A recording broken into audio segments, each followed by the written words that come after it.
Howdy folks, welcome back. It is Monday, and you know what that means. It is time for Musical Mondays with Matthew. That's right. For those of you who thought that it was a one-off last week, bam. You have a sign, it's official now. So hope you had a lovely week. Yesterday was Easter, today is Easter Monday. So yesterday was Easter. Hope you had a lovely Easter. My, what a weird Easter / weird spring we are having. But you know what? I hope you found ways to eat some good food, spend some time with families in whatever fashion you were able to do. And yeah, kind of reflect upon the true reason for the season there. So originally I wrote an Easter parody, and then I thought of justifying the use of a pop song to talk about the Easter message by saying that, well, you know, in the past, a lot of the hymns, a lot of kind of classic hymns, were songs that were sung in bars and taverns. But I did some research last night and found out that that actually probably isn't necessarily true. So goes to show. But by then, I had already written my song, which just goes to show you should do the research before you write what you're hoping the research will justify. Because now I'm left without a justification for making a pop song into an Easter song. Other than just the fact that this is my coping mechanism. This is how I cope with being in quarantine. So with no further ado, I know you are probably all wondering, and you probably were wondering this question for the longest time. Okay, maybe a future thing for a later time.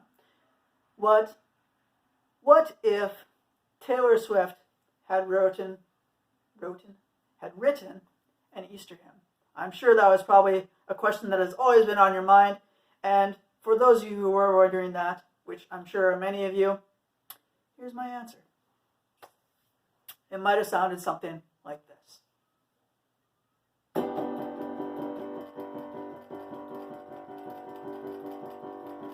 It was the first century, the Pharisees were quite upset because Jesus claimed to be the Son that God begat. They were jealous and counted this blasphemy. He was gaining quite a following among the Jews who thought he might be their conquering king, but he was the suffering servant of Isaiah 53. Council hired Judas who betrayed Jesus with a kiss. Then he was crucified by Pilate Pontius. Brought him to Golgotha, nailed him to a tree in a sacrifice that paid sin's penalty. He died defeating death and Satan and rose again, paying the debt for our sins. See, that for you and me. Death was not the end of the story. He rose again and now reigns in glory. See, he rose on day 3. He rose on day 3.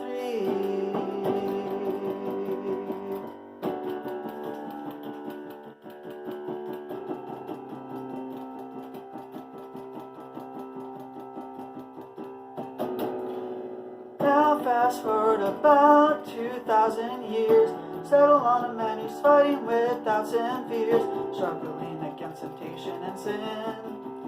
Hey, this isn't easy.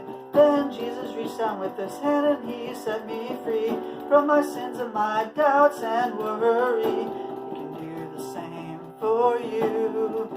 He can set you free too.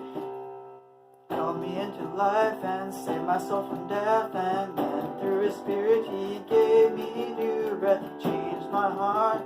Now I can see that his sacrifice paid my penalty. He died defeating death and Satan, rose again, paying the debt for our sins. See, he died for you and me. Death was not the end of the story. He rose again and now reigns in glory. See, he rose on day 3. Sometimes I like Thomas, or deny like Peter. Sometimes I tend to trust in my own power. Jesus died for all my sins, and he rose to set me free. And in the end I'll go to dwell with him eternally. He died defeating death and Satan, rose again, paying the debt for our sins. See, he died for you and me. Death was not the end of the story. He rose again and now reigns in glory. See, he rose on day 3. Rose on day 3. Rose on day 3. Died for you and me. Rose on day 3. Rose on day 3. So there you have it, folks. For those of you who are curious as to what would happen if Taylor Swift wrote an Easter song, there you have it.